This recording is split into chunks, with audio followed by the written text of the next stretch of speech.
Good afternoon, and welcome to the World Affairs Council Washington, D.C.'s Global Education Program on Understanding Boko Haram and the Terror in Nigeria. This event is part of our monthly webinar series, which offers students, teachers, and the general public important information on a timely global issue by having direct access to an expert and to ask the questions that you want. If you're interested in learning more about our programs and to receive our weekly program updates, please visit our website at worldaffairsdc.org and join our outreach list. Also, before we get started, I just want to mention that you can ask your questions after the presentation through the Q&A and chat function that are within the system for the webinar, so please make sure you do that, and also let us know where you're writing from. Today, we'll be discussing the ongoing events in Nigeria surrounding Boko Haram. Since the kidnapping of the young women last year that created the worldwide campaign, Bring Our Girls Back, the Boko Haram have been in the news on a continuing basis. Most recently, they made a statement in which they swore allegiance to the Islamic State, and also the president of Nigeria recently stated that the government and the troops are on the verge of defeating the group. Many ask if this is actually possible, realistic, or is this rhetoric to gain votes for the upcoming Nigerian elections. Here to discuss this important and timely topic is Hilary Matfess. She is a researcher and an analyst on governance, security, and development in Sub-Saharan and West Africa. She's currently a graduate student at the Johns Hopkins University School of Advanced International Studies and is working for the SAIS Nigerian Social Violence Project, as well as with the World Bank, working on a report on insurgencies and their impact on development in Nigeria. She has conducted field work in Tanzania, Rwanda, and Ethiopia, and her current research focuses on social violence and the Boko Haram insurgencies in Nigeria. Her work has been featured in publications such as the Washington Post, the Atlantic, and Al Jazeera, and she's also appeared as a guest on several televised news programs in the U.S. and Canada, and has held positions with USAID and the National Endowment for Democracy. So with that, I will pass it on to you, and thank you so much for being here with us today. Thank you so much for having me. Hi, everyone. I'm going to be sharing with you my desktop to have a PowerPoint to sort of guide what we're talking about here today. So let me share my desktop. Great. So we are going to play this. Thank you so much for indulging me. So I recently returned Sunday night from my first trip to Nigeria, where I was conducting field work on the social and economic impacts of the insurgency. So we'll get a little bit more into sort of what I saw firsthand on the ground as we go through this presentation, and in the Q&A, I would be thrilled to address that further with any questions that you have about sort of the specifics of the political atmosphere in Nigeria now. Great, so today we're going to be looking at the hashtag Bring Back Our Girls movement, hashtag Nigeria Decides, which has been the hashtag associated with the 2015 Nigerian elections, which will take place on Saturday, and the upending of Nigeria by Boko Haram. So, as Amanda said in her very kind introduction, I'm currently a researcher with the Johns Hopkins University Nigeria Social Violence Project. And what we do is we have a data set in which we list every incident of lethal social violence in Nigeria since the transition to democracy in 1999. But there's a lot in that statement, right? So let me unpack that a bit. By lethal violence, we mean violence in which at least one person was killed. And by social violence, we mean anything that's non-criminal. So your political violence, your communal violence, ethnic violence, religious violence, violence by the state, herder-farmer violence, which is sort of a particular type specific to Nigeria's context, and then miscellaneous. But sort of armed robberies of banks in which a bank clerk is shot is not what we're trafficking in.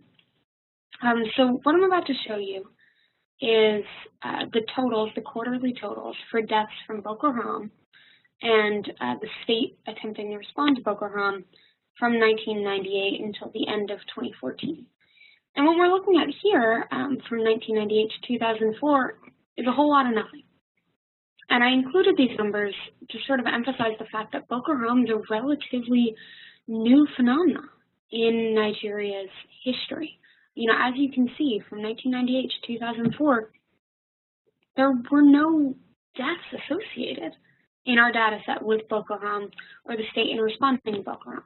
Now, this is somewhat surprising when you understand that Boko Haram itself was founded in 2002 by Mohammed Yusuf. And the way we understand the insurgency today is such a lethal force, it's then surprising that you see in 2002 to 2004 here really no lethal activity. And that's an important context to keep in mind as we move forward, because I want to address today and emphasize the fact that this insurgency has undergone a significant evolution. And in order to combat the insurgency, we need to understand that evolution. So the next set of years. Really a whole lot of nothing still, right?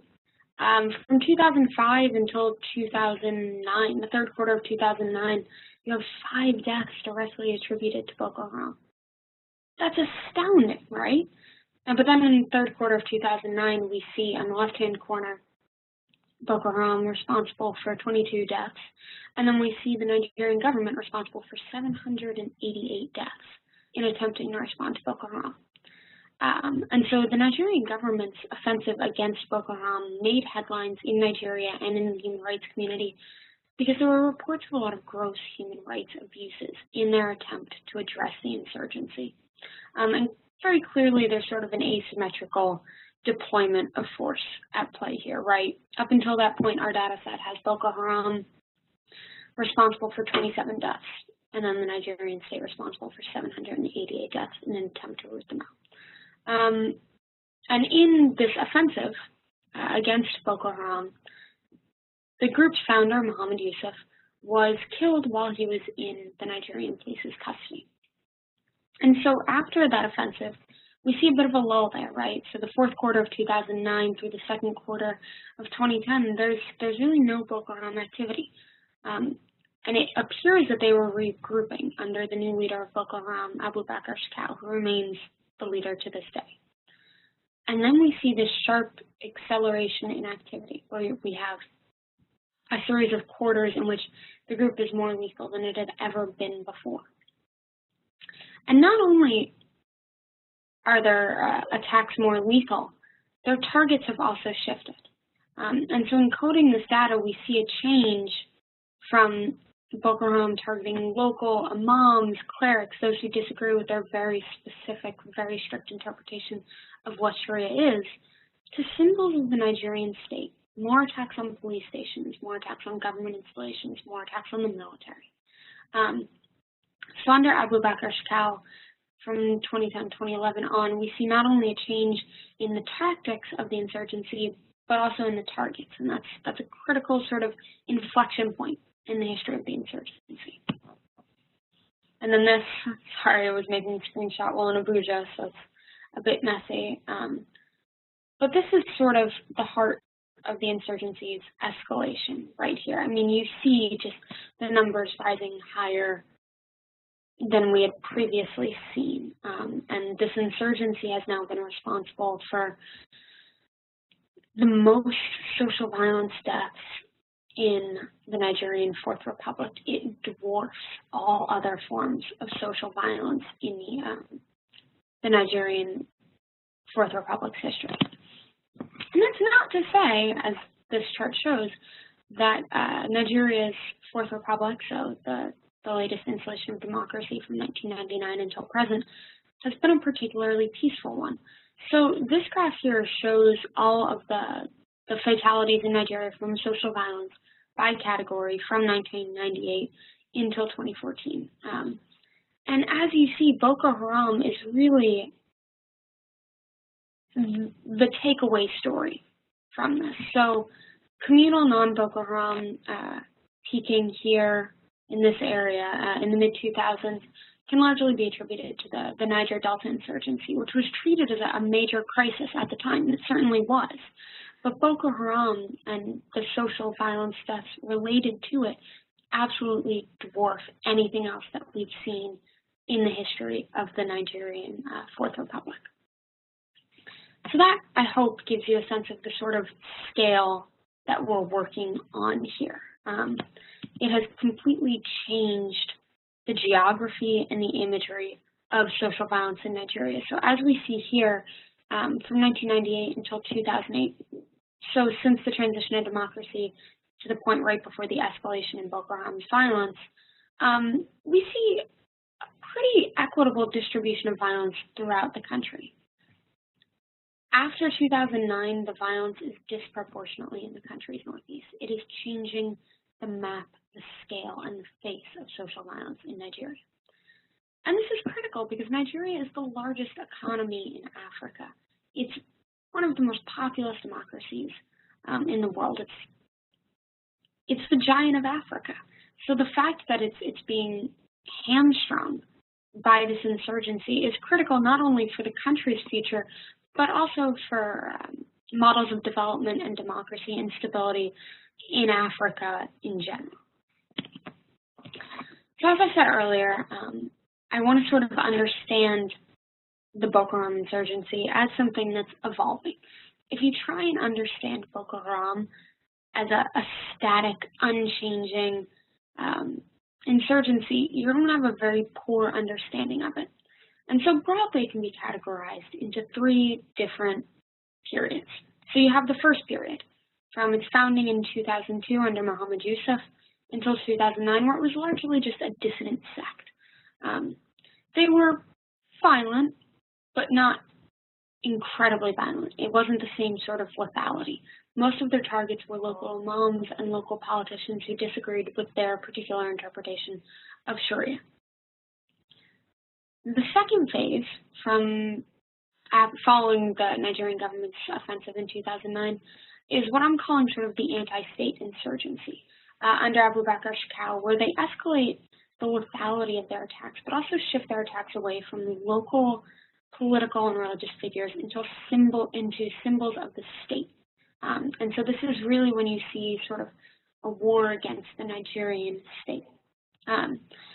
And then in May 2013, President Goodluck Jonathan declared a state of emergency in 3 of the northeastern states. So Borno, Adamawa, and Yobe states were all put under a state of emergency.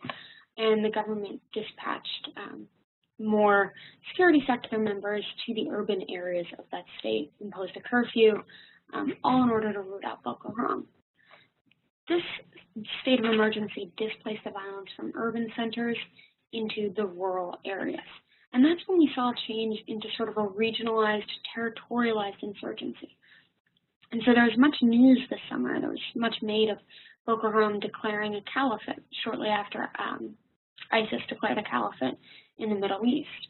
And this is sort of characteristic of this third phase of a regionalized, territorializing insurgency that is not only in a war against the Nigerian state, but also attempting to control land.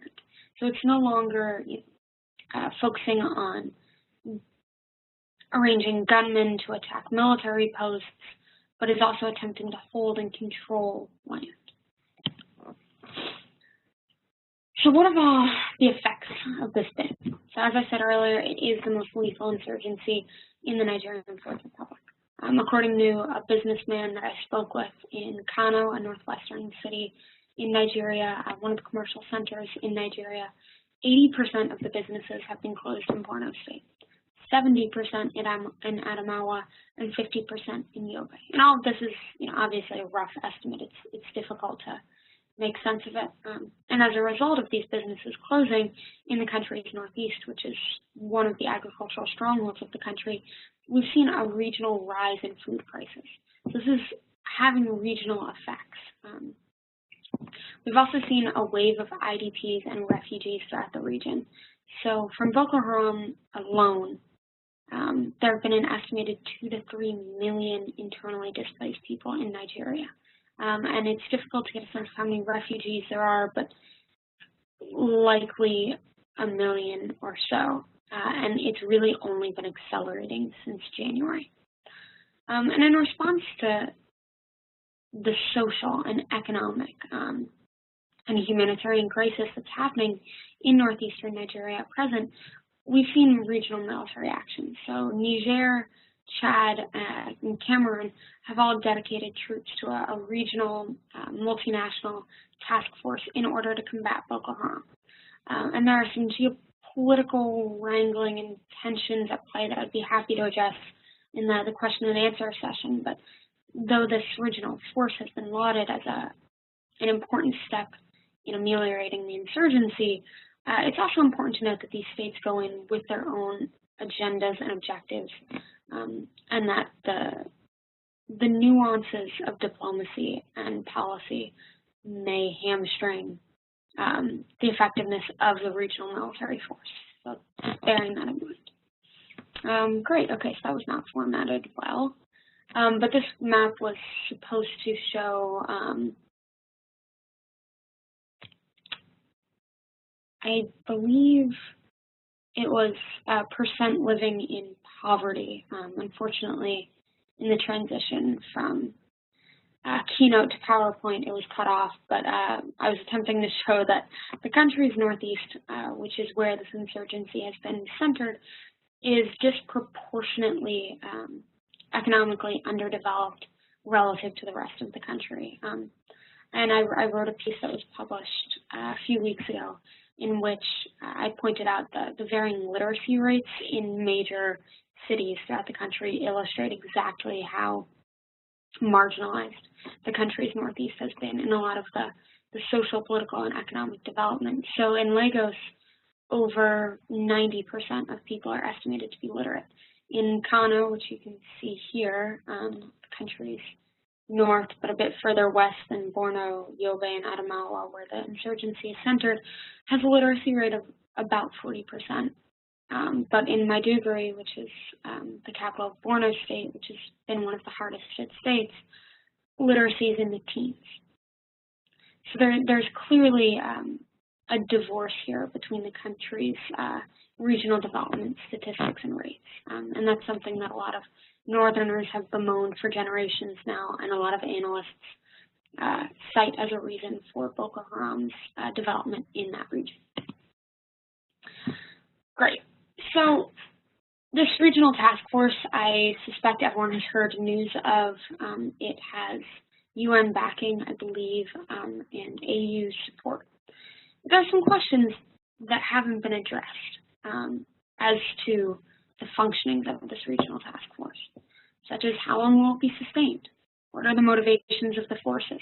What will their mandate be? And all of this, to me, as someone who has worked in a variety of different African contexts and issues,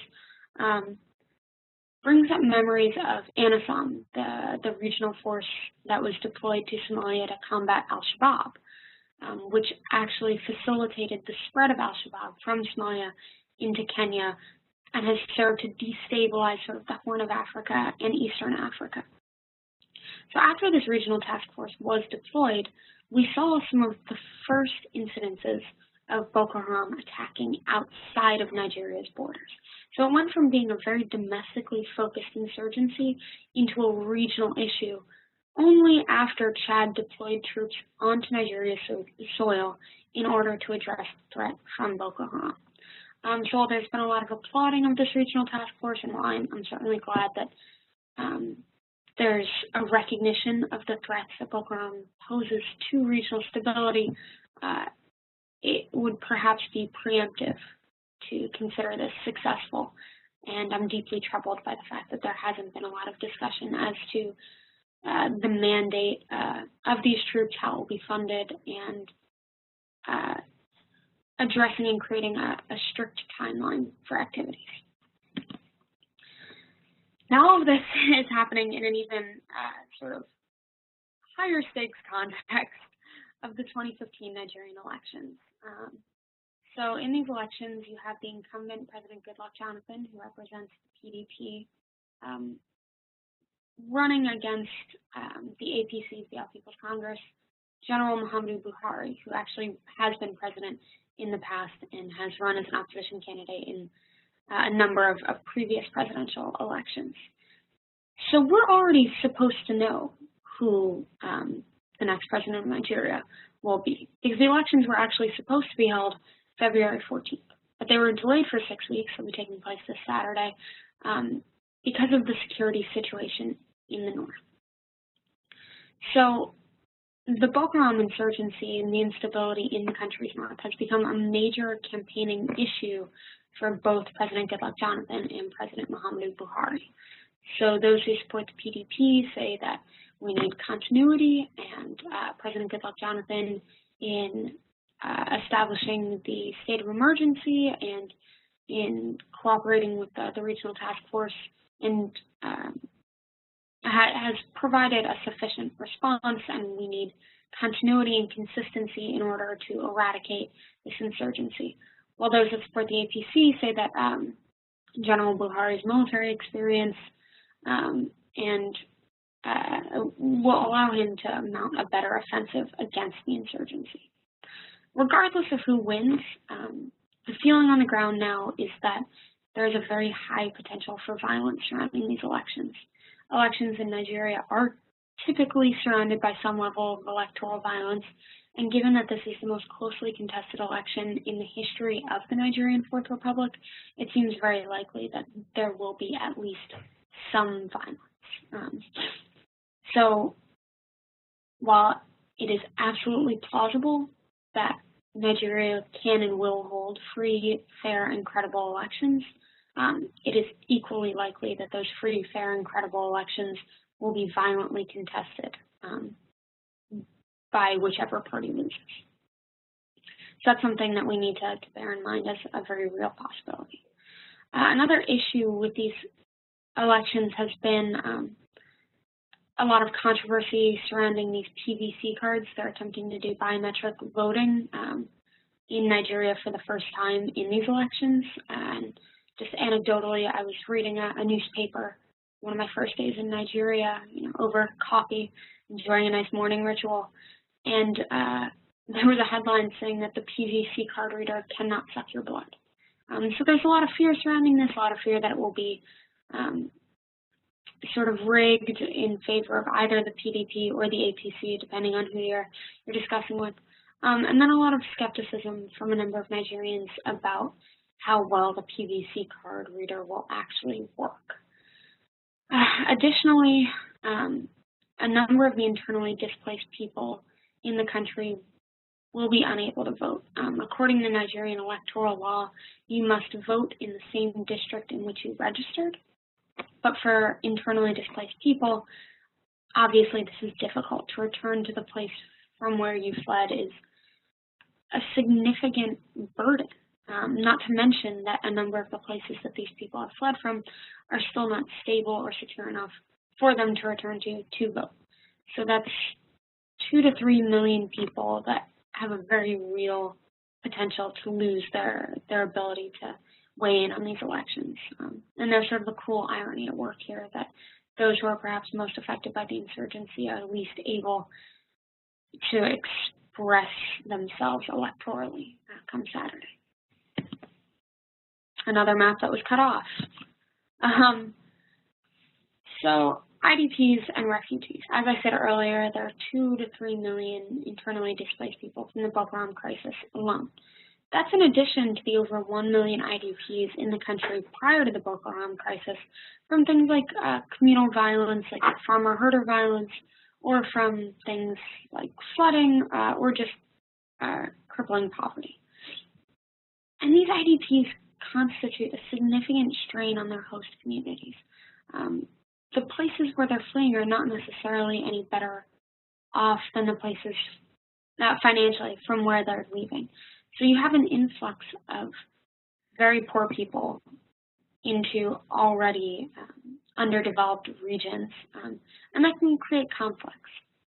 So I actually got to visit two of the IDP camps in Abuja, and in one of them, the night before I had arrived, other internally displaced people who had fled flooding a number of years ago had attacked the camp in order to steal the rice and cooking oil that had been donated by local NGOs the day before. So these conflicts are certainly something that we need to bear in mind. There's a lot of wrangling now over why the Boko Haram internally displaced people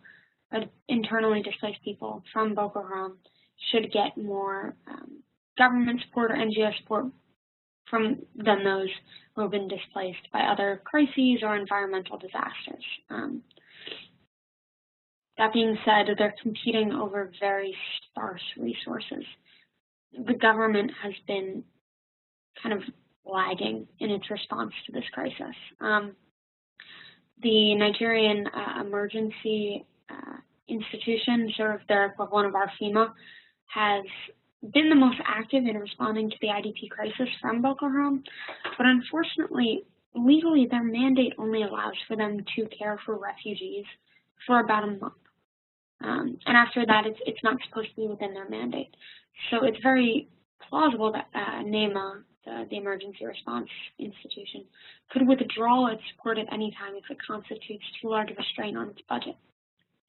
So a lot of these camps are living off of the generosity of local NGOs, international NGOs, but it's difficult. And a lot of these camps are actually informal, and the government doesn't know where they are residing. So I was speaking with Dr. Jibrin Ibrahim, who's a senior fellow at the Center for Democracy and Development of West Africa, who had recently conducted a World Bank report on refugees and IDPs in Nigeria and in the area from Boko Haram. And he studied 5 states in the north, and he said that though his study alone found well over 2 million internally displaced people in just these 5 northern states, the government agencies that were responsible for compiling lists of IDPs had only 100,000 IDPs listed. So this is a huge kind of structural institutional crisis. Not only are there conflicts over the resources that are allocated to Boko Haram victims, but the government itself can't even give these paltry resources to those that need them because they simply don't have records of where they are. So this, to me, appears to be sort of a ticking time bomb of a social crisis.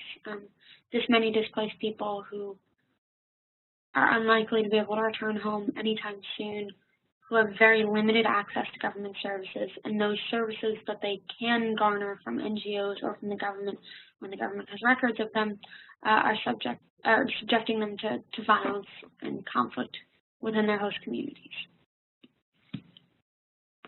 So these are some photos from the camps that I went to. As you can see, their living situations are somewhat dire. The tents behind the girl in the photo here are what they live in. And in the 2 camps that I visited, their living quarters were constructed mostly from fallen tree branches and trash that they had collected. My guide, who is also active in a local Nigerian charity, I can give you all the information if you'd like to send donations or learn any more, told me that some of the people have been lucky enough to find metal to make their houses.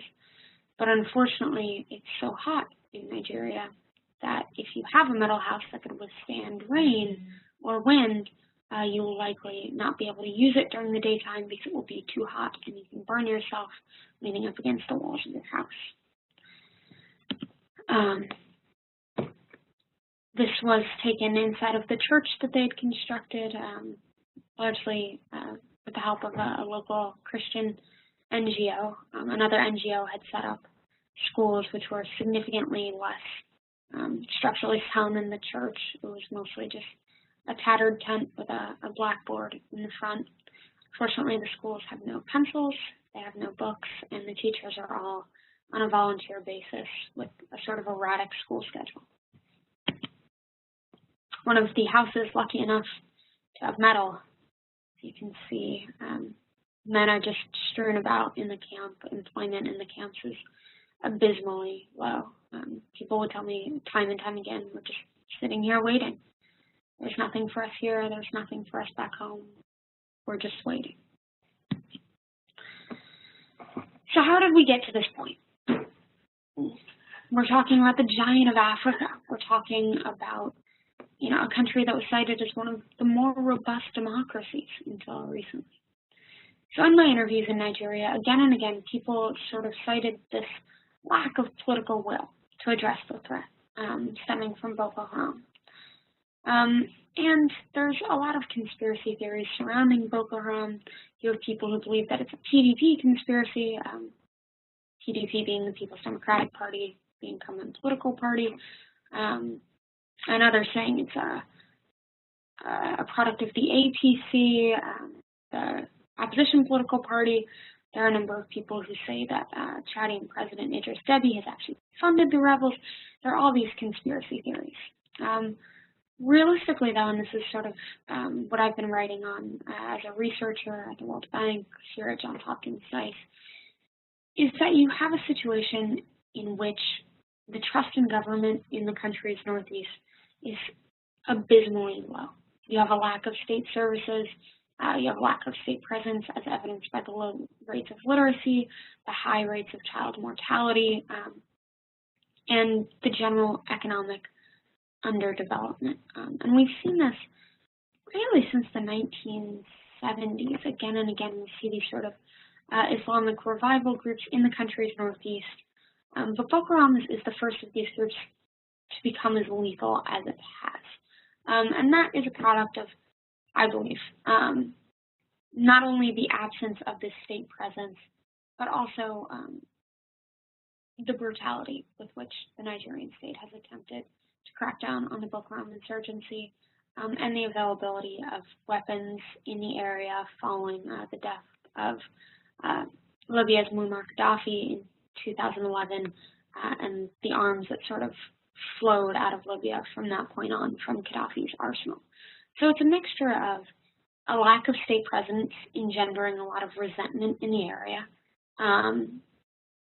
the opportunity available from these weapons and low rates of employment in the country's north to have a robust insurgency. And then sort of the motivations that come from having a state that has engaged in gross human rights abuses in an attempt to crack down on this insurgency. And if you'd like to learn more about these state abuses, Human Rights Watch and Amnesty International have both produced phenomenal reports on the extent of these abuses and people's reactions to them. In these reports, they detailed people who would flee after Boko Haram attacked in order to avoid the wrath of the security sector officials that would come in following the attack.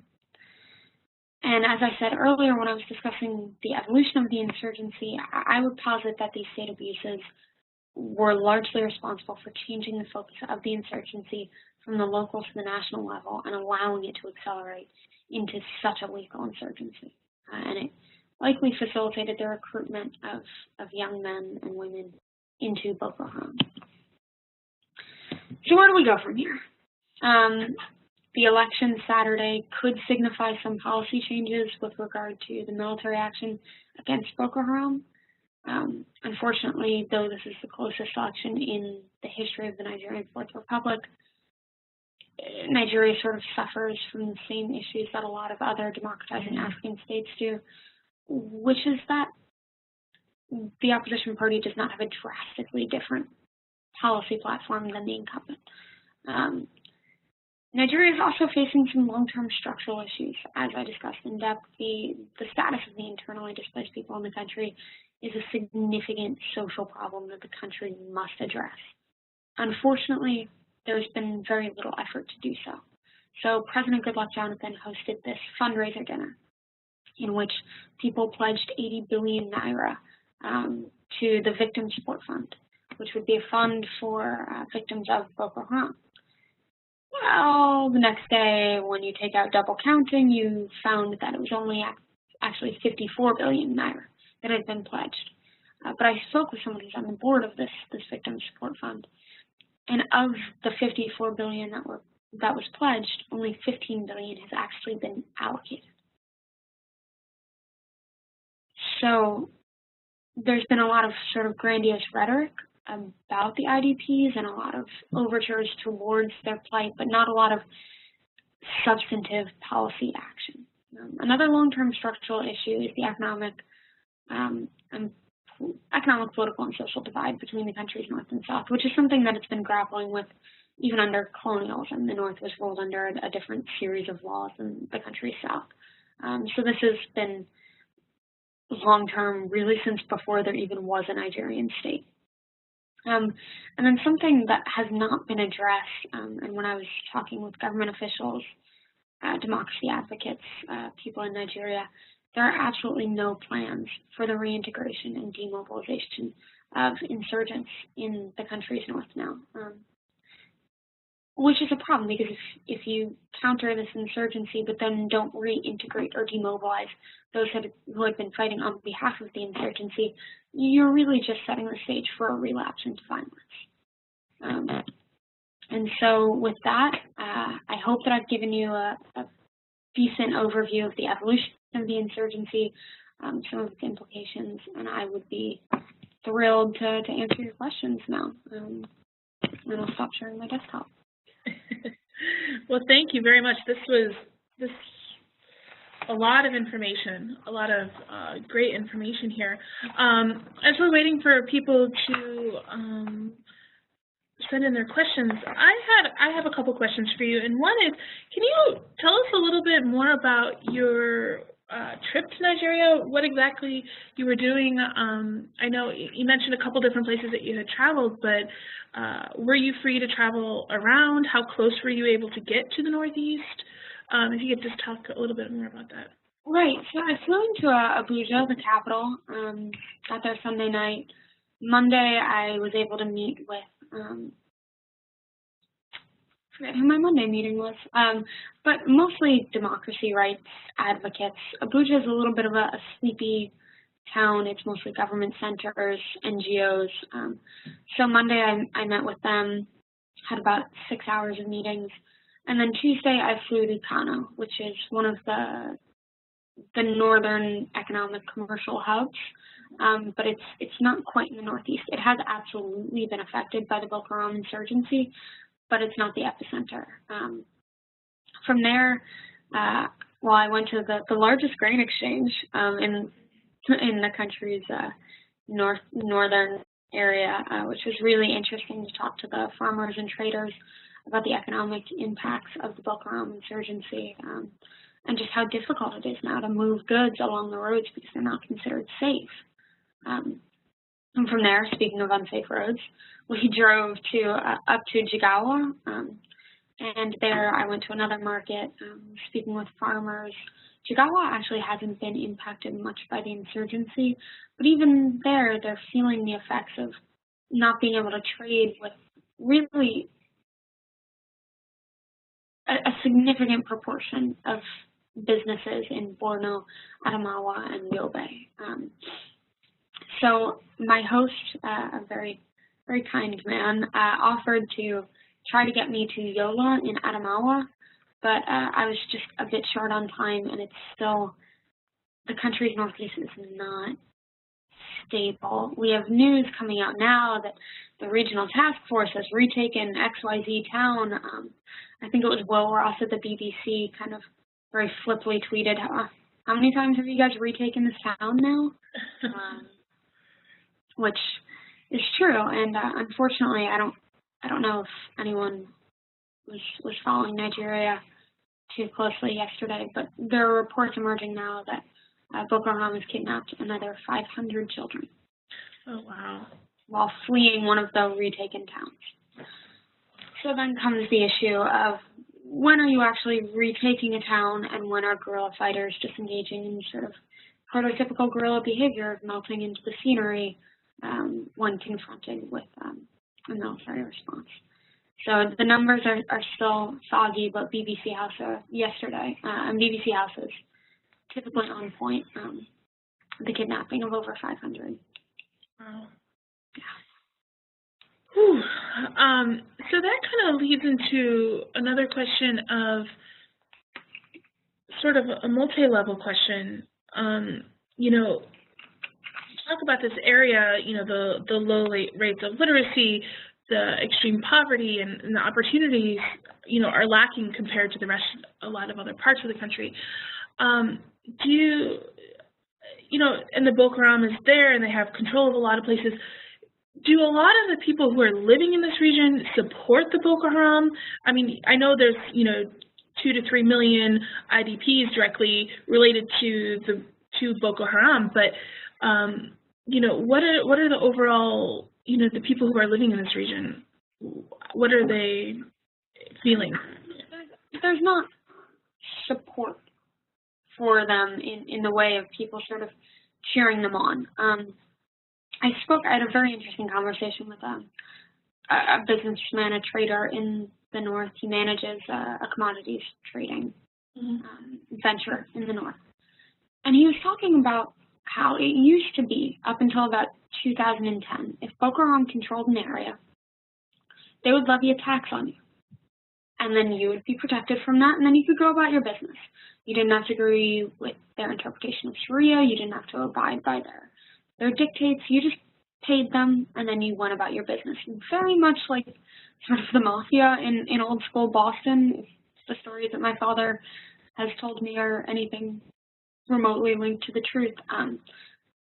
But I think that people could establish a modus vivendi at that point where, it's certainly not support, but I'll pay your tax and you'll leave me alone.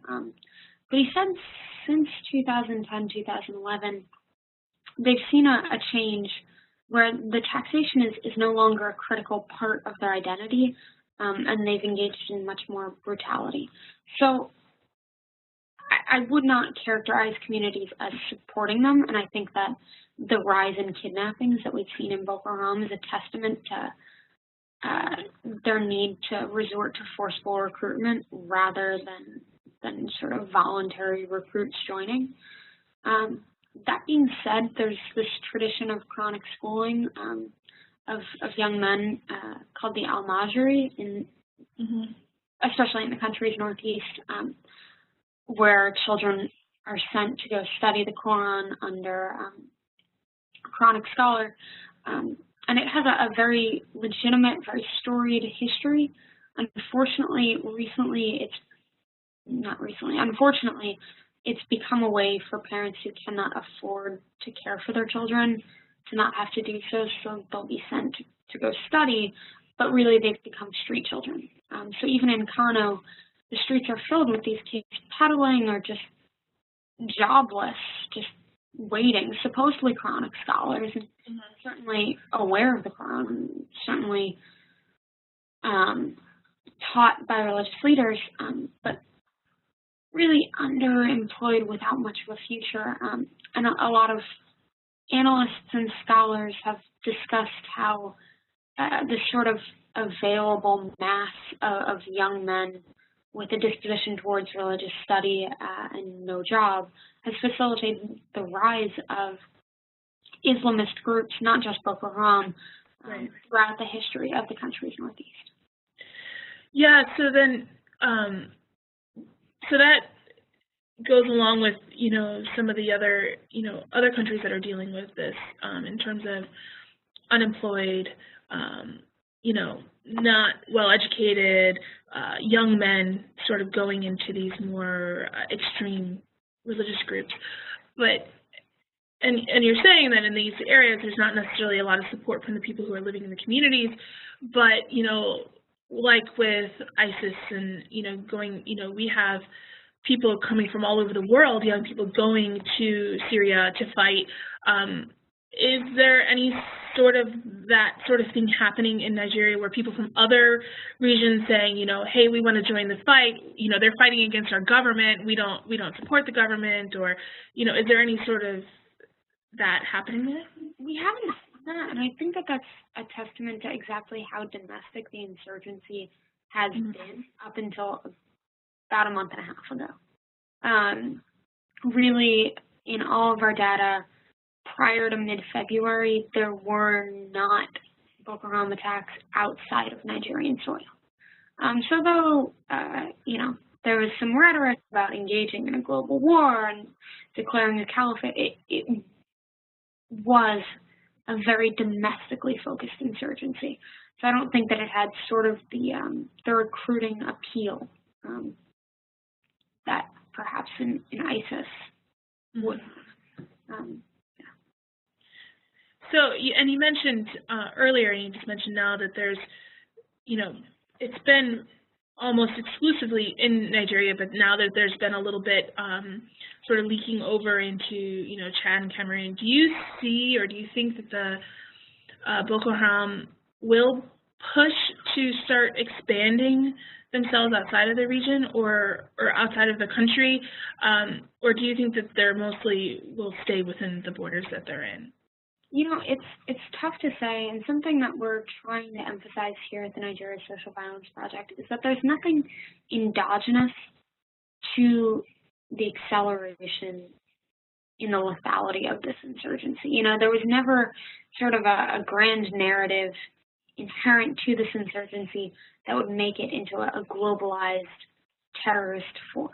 At every turn, it's been a mixture of the responses to the insurgency and the opportunities available to them to expand. So the development of this regional force could serve as an opportunity for them to expand. Particularly, Chad, who's sort of leading the charge here, does not have a great record on human rights. And so certainly if their forces are committing abuses against Nigerians, Chadians, members of Boko Haram, that could certainly facilitate an expansion regionally. And there's been a lot of analysis about what does Boko Haram's pledging allegiance to ISIS mean. It remains to be seen. I think that the fear-mongering and hand-wringing over this supposed alliance might be a little bit overblown, particularly doing so before we see any evidence of tangible ties between the groups, before we see joint training programs, financial assistance. So it remains to be seen. Underestimating this insurgency has not served the Nigerian government well. I would advise them to not do so, and the regional insurgency as well. But, counterinsurgency is a difficult warfare to fight. And certainly the regional task force and Nigeria should bear that in mind, because marginalizing these host populations will really only serve to facilitate the insurgency's activities. So that's interesting, because then one of the other questions we have here is, you mentioned that some argue that maybe Nigeria is not doing enough. They're not putting a ton of money towards the IDPs and giving the services that are needed to the people who need it most. Is there a sense that, and yes, he's announced that they're going to try and, uproot Boko Haram and it should be done and over with, but is there a sense that maybe they've, sort of ceded sovereignty and, or sort of just letting them run in Northeast? Does he really have an interest in bringing them, back to the rest of the country? And, I don't know, it's just sort of... Yeah, so I think everyone sort of has this image of Nigeria as being a petrostate, an oil state, which is accurate. I think it's 70% of the government's revenues come from oil, which is astounding. And the oil is in the country's south, not the north. Mm-hmm. But prior to the discovery of oil, the north was the economic stronghold. It was the agricultural driver of growth, and it was responsible for 70% of the country's GDP, if I'm recalling correctly. So there is absolutely a motivation to restore stability, even devoid of having a safe space for these IDPs to return to. Having control over the country's north would allow for the country to diversify its economic production profile, which could lead to greater stability. Right now, the country's economy is in a terrible position. The Naira has been devalued. Oil prices are low, and the United States has imported Nigerian oil in a number of months, not for political reasons, but because of just the structure of the global economy and the effects of fracking on natural gas availability. So even devoid of sort of the softer humanitarian side, there's absolutely an economic motivation for maintaining control over the north. And then sort of the harder, perhaps, side of security, allowing non-state actors to control a significant proportion of land, territory, particularly in that area, which is at the crux of a number of trans-Saharan trade routes for arms, people, goods, all of these very lucrative trades, would be incredibly destabilizing for the country, for the region, and then could actually threaten other parts of the country. So, yeah. Okay. I have a couple other questions here. One was sort of going back a little bit, but somebody was asking the question or the pictures of the IDP camp that you showed. Was that in Abuja, or where was that located? That was actually in Abuja. So the people that I took photos of had fled about 500 miles. Wow. From Borno to Abuja. And a lot of times, you know, that's not even a straight shot. It's likely more than 500 miles because that would be as the crow flies on available roads. But the stories that I heard were people sleeping in the bush and then catching a ride on cars or trailers when they could, and then getting to the next town and then sleeping there. And so it's a trial to even get to these informal settlements. Wow. It's amazing how it's saddening to see how horrible their conditions are there, especially in the capital.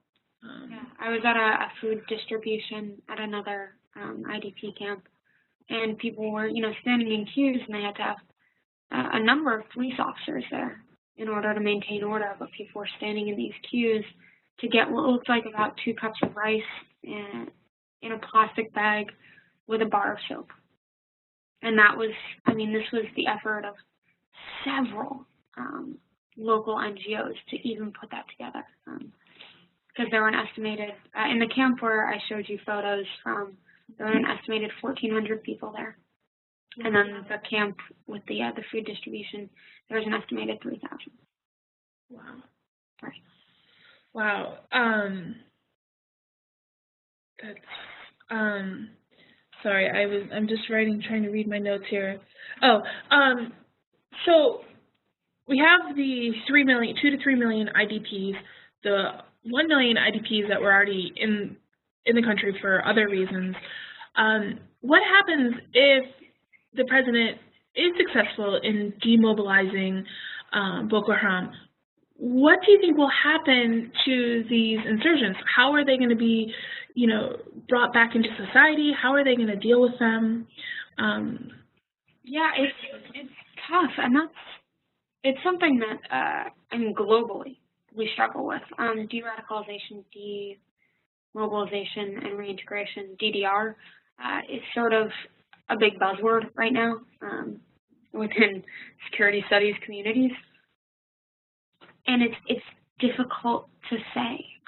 That region has actually struggled with having successful DDR programs. I'd say actually most places in the world have. There's been some studies. The Africa Center for Strategic Studies recently put out a report on Burundi's, I think it was Burundi's DDR program, and that was a relative success. But Niger, closer to home, so one of Nigeria's neighbors, had a relatively successful DDR program, reincorporating Tuareg militants into society, largely by not only reintegrating them into the armed forces, giving them jobs as members of the security sector, but also in the civil service. So it will absolutely be difficult. And it's disheartening now that there aren't being plans laid out, because this is such a nuanced, difficult process that requires a significant amount of funding. And Mali attempted to have a DDR program numerous times, but would only partially fund it or partially implement it And because of that, in part because of that, we've seen Mali relapse into violence time and time again. So if the Nigerian government and its regional partners can draw this insurgency to a close, it's going to be a very long, complicated, difficult process to reincorporate the insurgents into society, and then to rehabilitate the IDPs as well. So, you know, as Robert Frost would say, Nigeria has miles to go before it sleeps. Yeah, it's a very large group of people with varying levels that they're going to have to deal with. And you know, how do the people feel in the north? Do they feel that they have confidence in the government? They are in fact going to be able to get rid of Boko Haram? Is there any sense that, you know, there's a lot of electoral maps floating around the web right now, and there's a lot of contestation about how valid these maps are. But the north is certainly a stronghold for the opposition, and there are a number of reasons for that. Historical and current, demographic, and relating to the insurgency. But I would say that people in the north are not confident in President Goodluck Jonathan, even more so than the rest of the country, which already has almost abysmally low trust in the government. Yeah. You know, that's one of the things, a theme that runs through a lot of issues that are happening on the continent of Africa. You know, we recently had a webinar on Ebola, and one of the things our speaker talked about was, you know, the lack of confidence in the government, and people just not really trusting the laws, trusting the government, which, you know, for a number of reasons, but, you know, really creates an additional layer within the conflict of whatever you're discussing, whether it's, you know, insurgents or, you know, a pandemic, or, and it really creates a complexity. And, you know, and then to hear, you know, your thoughts and talking about this regional force that's now coming up, the lack of mandate, the lack of discussing how to deal with the IDPs and how long. So what is the overall sense of that as well? I mean, do you think they're going to be successful? What needs to be done? You know, what's going to happen? I mean, it's uncertain how much funding will be allocated, whether or not the correct government ministries will be developed, funded, and how well they'll perform. I mean, the fate of these people is very much uncertain right now. Yeah.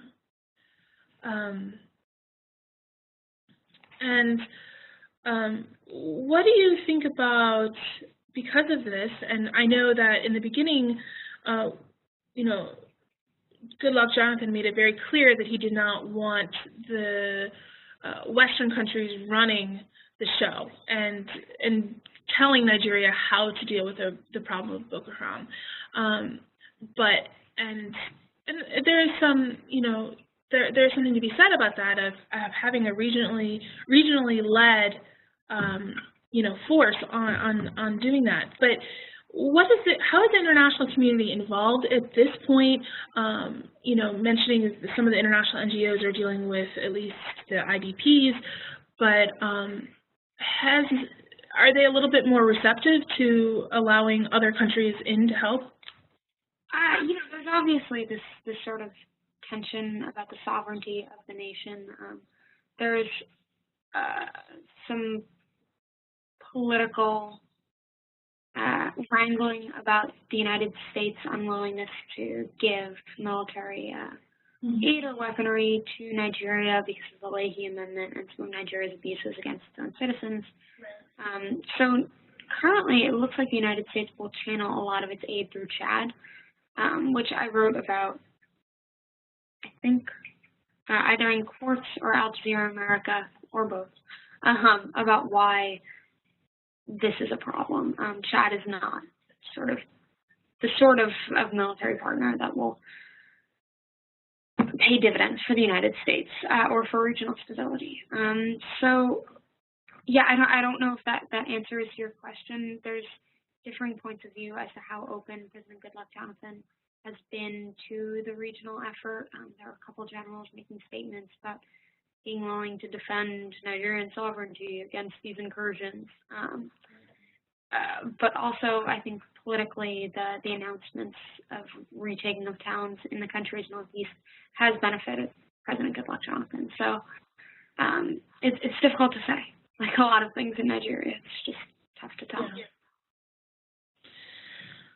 Well, we are nearing the close of our program here, and I want to thank you so much for talking with us today. I've gotten a lot of responses saying how much people have really appreciated your presentation today and how much they got out of it, and myself included. It seems like all eyes are going to be on Nigeria this weekend and seeing what happens, and hopefully nothing too horrible happens in terms of the reactions to the elections. And it'll be interesting to monitor even from afar. And if anyone has any questions, comments, wants a list of interesting people to contact about Nigeria, please feel free to shoot me an email, hilary.matfess@gmail.com, or follow me on Twitter, which, as millennial as it is to say, has been such an incredible resource as I was trying to get interviews and just get a general sense of the political atmosphere in Nigeria. Thank you so much for having me. Thank you very much.